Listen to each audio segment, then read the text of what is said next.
Gentleness is one of the fruits of the Spirit, a fruit that is evident in our lives when the Holy Spirit is working in us. But it's not always easy for us to be gentle.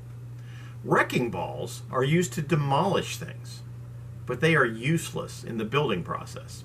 With that picture in mind, ask yourself, do I use the force of my personality and the power of my position to impose my will on people and get them to do things my way? If your answer is yes, then understand this. Those who are most controlling are often the most afraid of being controlled.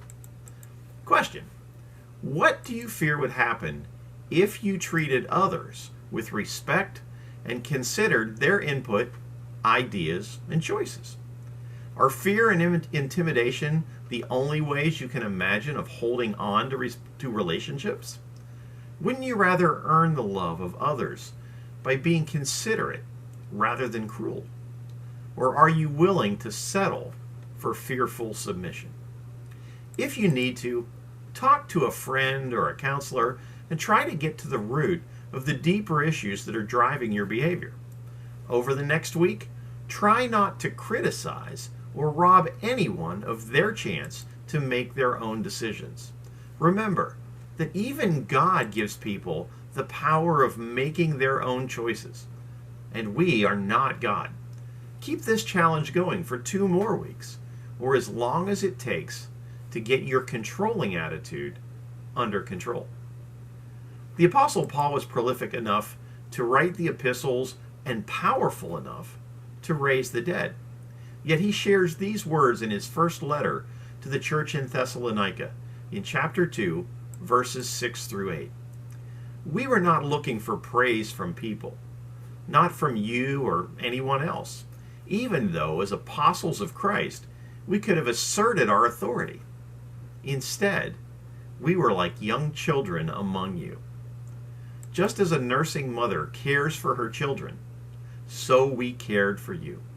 Because we loved you so much, we were delighted to share with you not only the gospel of God, but our lives as well.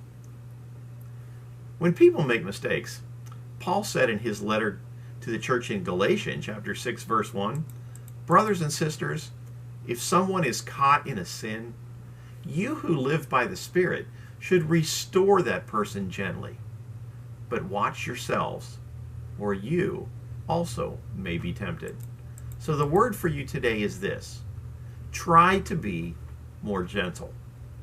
And continuing on this topic, Amanda Page, a director of education and outreach for the U.S. Army, writes, "You don't have to win every argument." How's that for gentleness? She tells the story of growing up in a small, predominantly conservative, rural town where gossip flew faster than a June bug on a hot summer day, and where your closest neighbor is probably a relative of some sort. She says, "I'm sure you can imagine my state of shock when I arrived in the San Francisco Bay Area for my first day of college at a liberal, all-women's school where I knew absolutely no one. As a frantic freshman trying to find her way around campus, I was busy gawking at the people with crazy hairdos, eccentric outfits, and awkwardly placed piercings, among other things. I also learned that some of these people had very different morals, values, opinions, and cultural beliefs, differences that would challenge me over the next 4 years." She continues that the most valuable thing she learned while in school, easily outlasting anything learned in psychology or statistics, was the art of knowing how to respect others' differences, and specifically, how to agree to disagree. She learned to pick her battles instead of allowing herself to be pulled into heated debates which leave everyone feeling unsatisfied, unvindicated, and often angry and frustrated.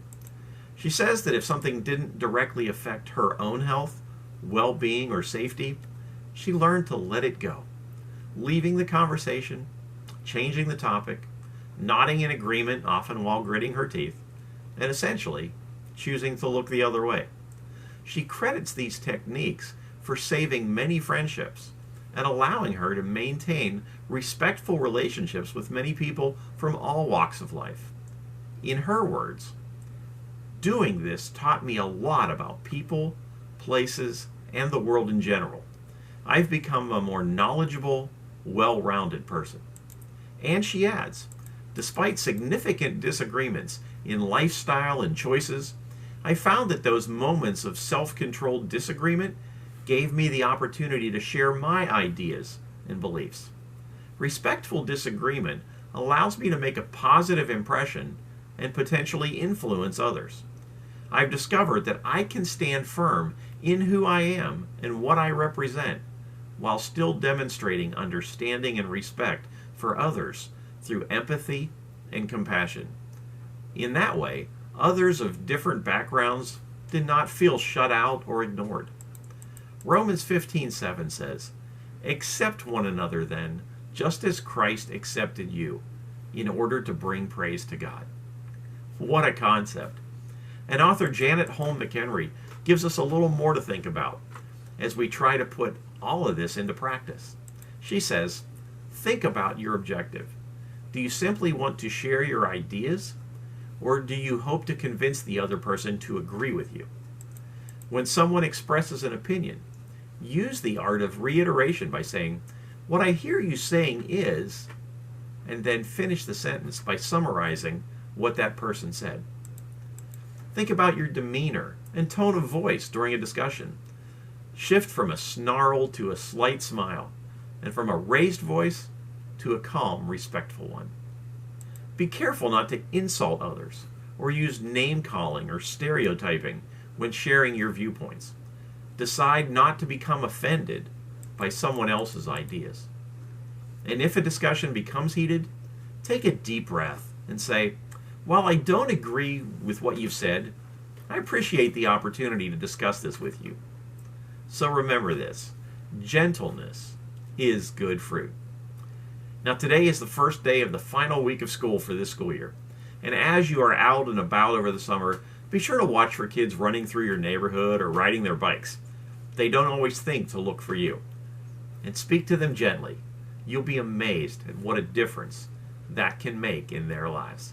Have a great week, and I'll see you Sunday as we kick off the summer of 2023, or I'll see you Friday, I guess, as we kick off the summer of 2023 with another word for you today. Have a great day.